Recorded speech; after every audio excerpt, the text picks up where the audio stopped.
राधे राधे। अथाह YouTube channel पर हम आपका स्वागत करते हैं।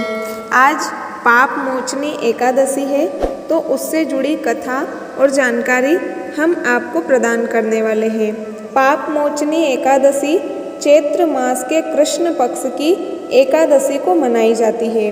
पाप का अर्थ है अधर्म या बुरे कार्य और मोचनी का अर्थ है मुक्ति पाना। तो पाप मोचनी एकादशी पापों को नष्ट करने वाली एकादशी है। यह व्रत व्यक्ति को उसके सभी पापों से मुक्त करके उसके लिए मोक्ष के मार्ग को दिखाता है।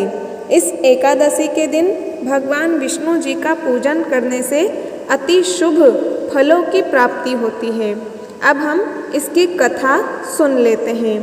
भविष्य पुराण की कथा के अनुसार भगवान अर्जुन से कहते हैं, राजा मानधाता ने एक समय में लोमस ऋषि से जब पूछा, हे प्रभु, यह बताए कि मनुष्य जो जाने अनजाने में पाप कर्म करता है वह उससे कैसे मुक्त हो सकता है। राजा मानधाता के इस प्रश्न के जवाब में लोमस ऋषि ने राजा को एक कहानी सुनाई कि चैत्र रथ नामक सुंदर वन में च्यवन ऋषि के पुत्र मेधावी ऋषि तपस्या में पूरे लीन थे। इस वन में एक दिन मंजू घोषा नाम की अप्सरा की नज़र ऋषि पर पड़ी, तो वह उन पर मोहित हो गई और उन्हें अपनी ओर आकर्षित करने हेतु प्रयत्न करने लगी। कामदेव भी उस समय उस वन से गुजर रहे थे। इसी क्रम में उनकी नज़र अप्सरा पर पड़ी। वह उसकी मनोभावनाओं को समझते हुए उसकी सहायता करने लगे। अप्सरा अपने प्रयत्न में सफल हुई और ऋषि वासना के प्रति आकर्षित हो गए। काम के वश में होकर ऋषि शिव की तपस्या का व्रत भूल गए और अप्सरा के साथ रमण गमन करने लगे। कई वर्षों के बाद जब उनकी चेतना जागी तो उन्हें एहसास हुआ कि वह शिव की तपस्या से विरक्त हो चुके हैं।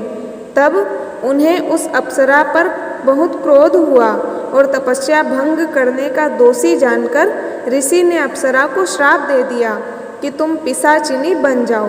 श्राप से दुखी होकर वह ऋषि के पैरों पर गिर पड़ी और श्राप से मुक्ति के लिए अनुनय विनय करने लगी।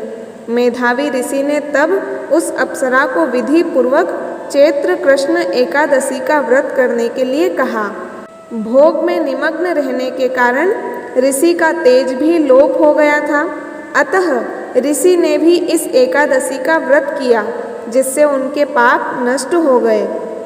उधर अप्सरा भी इस व्रत के प्रभाव से पिशाच योनि से मुक्त हो गई और उसे सुंदर रूप प्राप्त हुआ, जिसके बाद वह अप्सरा स्वर्ग के लिए प्रस्थान कर गई।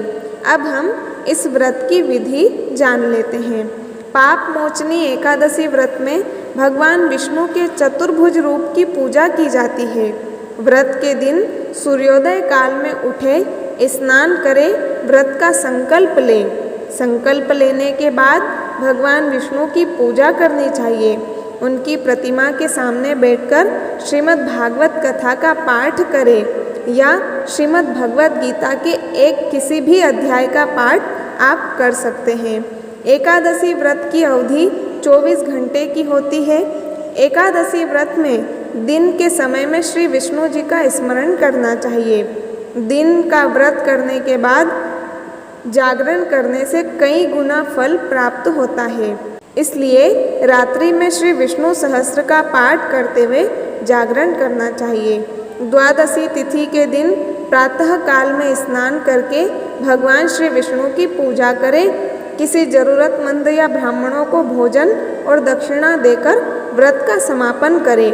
यह सब कार्य करने के बाद ही स्वयं को भोजन करना चाहिए। तो इस प्रकार से पाप मोचनी एकादशी के बारे में हमने आपको जानकारी प्रदान करी। यदि आपको अच्छी लगी हो तो वीडियो को लाइक कर दीजिएगा और चैनल को सब्सक्राइब नहीं किया हो तो प्लीज़ चैनल को भी अवश्य सब्सक्राइब करें। लिंक आपको नीचे डिस्क्रिप्शन बॉक्स में मिल जाएगी। मिलते हैं अगले सुंदर से वीडियो के साथ। तब तक के लिए सभी को राधे राधे।